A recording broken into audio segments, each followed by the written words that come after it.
বিশিষ্ট সাহিত্যিক ও কবি সুনীল গঙ্গোপাধ্যায়ের লেখা একটি বিখ্যাত কবিতা আজ আমি পাঠ করে শোনাব। কবিতা সম্বোধনে মরীচিকা।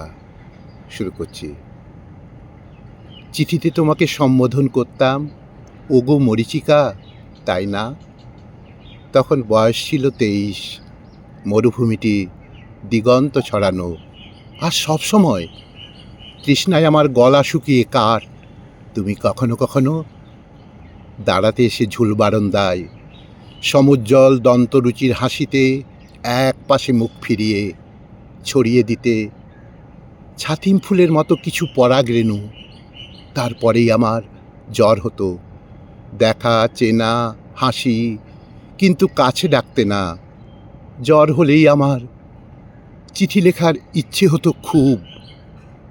রক্তমাখা কড়া বাস্তব চিঠি শুধু 104 ডিগ্রি জ্বরেই লেখা যায়। আমার সারা শরীরে মরুভূমির বাতাস অন্তঃস্থল পর্যন্ত দগ্ধ করে দিচ্ছে। চিঠির অক্ষরে পিণ্ডি চটকাতাম বাংলা ভাষার। কখনো কখনো তোমাকে মনে মনে রাক্ষসী বলতাম। তোমার ঠোঁটে রক্ত টপ টপ করে ঝরে পড়ছে, আমারই রক্ত। সেরকমই দেখতাম। কেমন স্বাদ বলো তো, জিজ্ঞাসা করতাম। যেবার তুমি হঠাৎ সিঙ্গাপুর চলে গেলে কোনো ইঙ্গিত না দিয়ে, সেবারে না লেখা চিঠিতে 3 বার বলেছিলাম, হারামজাদি। ছাদে উঠে নক্ষত্রপুঞ্জের দিকে তাকিয়ে ভেবেছিলাম, এর নাম কি প্রেম? না, নারী মাংস চেটে ফুটে খাবার তীব্র বাসনা। কিন্তু তুমি তো নারী নও, তুমি নারী ছিলে না, নারীর আদল, কুয়াশা ভেদ করা এক বিমর্ত অভিমান। না হলে সুহৃদয়ের বোন মণিদীপা কি দোষ করল? তার স্তন দুটি তোমার চেয়ে মন্দ বলা যায় না। আমি বেকার জেনেও মণিদীপা আমার দিকে তরল করেছিল চোখ। একদিন সারা দুপুর কেউ নেই, মণিদীপার নাকের পাতা ফুলে গেছে। আরেকটু হলেই তুমি এসে কল্পনায় দারুণ উৎপাত শুরু করলে।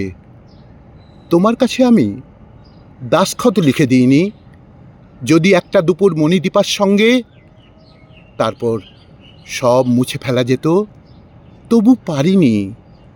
সেদিন তোমায় বলেছিলাম হিংসুটে, আল্লাদি পেল্লাদি।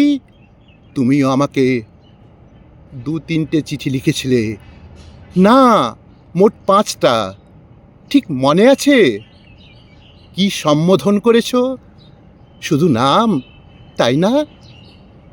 তোমাদের বাড়ির কাজের লোক আর আমার নাম একই, তবু তুমি অন্য নাম দাওনি। সেসব চিঠি রেখে দিইনি অবশ্য, বিয়ের আগে নষ্ট করে ফেলতে হয়েছে। আমি জানি আমার ছিন্নপত্রগুলিও হাওয়ায় উড়তে উড়তে কোনো মরুভূমিতে কিংবা লবণ সমুদ্রে ছড়িয়ে গেছে।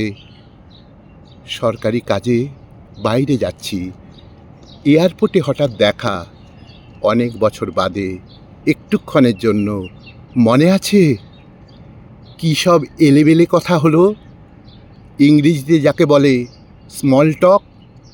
ওদিকে তোমার স্বামী বেচারি অতিরিক্ত লাগেজ নিয়ে ব্যতিব্যস্ত। তোমরা যাবে বোম্বাই, আমি দিল্লি। আমাদের সময় আলাদা, সময়ের মাঝখানে বিরাট ফাটল। আমরা কেউ কারো নই। তোমার একটা ছেলে, বোধহয় 3-4 বছর বয়স হবে। তোমার উরুর শাড়িতে মুখ ঢেকে মিটিমিটি চোখে দেখছে আমাকে। সরল শৈশব অতি সাংঘাতিক। বয়স্করা দুর্বল হয়ে পড়ে। এক মুহূর্তের জন্য আমার মনে হলো, এ আমার সন্তান হলেও তো হতে পারত, যদি আমি পেরিয়ে আসতে পারতাম একটা মরুভূমি। আমিও অবশ্য অন্য 2টি সন্তানের পিতা। তারা আমার খুবই প্রিয়। তবু ওই বাচ্চাটা জুলজুল করে তাকাচ্ছে। কি যে মায়া হলো ওর মাথার চুলে। আদর করতে গিয়েও সরিয়ে নিলাম হাত। সিকিউরিটি চেকিংয়ে ঢোকার আগে আমি মনে মনে কি বললাম জানো? এই নারীকে আমি মরীচিকা বলতাম এক সময়, তাই না? ও আসলে আমার মরুদ্যানে কোনোদিনও পৌঁছতে পারেনি, কিংবা চায়নি, কিন্তু ওর অঞ্জলি থেকেই তো জল পান করে গেছি সেই যৌবনে। শুধু ওইটুকুই। মনে রেখো, তুমি আমার বুক মুজড়ে দিতে পারোনি। তোমার মূর্তি গড়িয়ে ভালোবাসার নামে ঘোরাফেরা করেছি শিল্পের আশেপাশে। সব চিঠি, সব সম্বোধন তোমাকে নয়, সেই মূর্তিটিকে। ঝুল বারান্দা থেকে আমি তোমাকে নেমে আসতে দিইনি ধুলোমাটির রাস্তায়। ঝুল বারান্দা থেকে আমি তোমাকে নেমে আসতে দিইনি ধুলোমাটির রাস্তায়।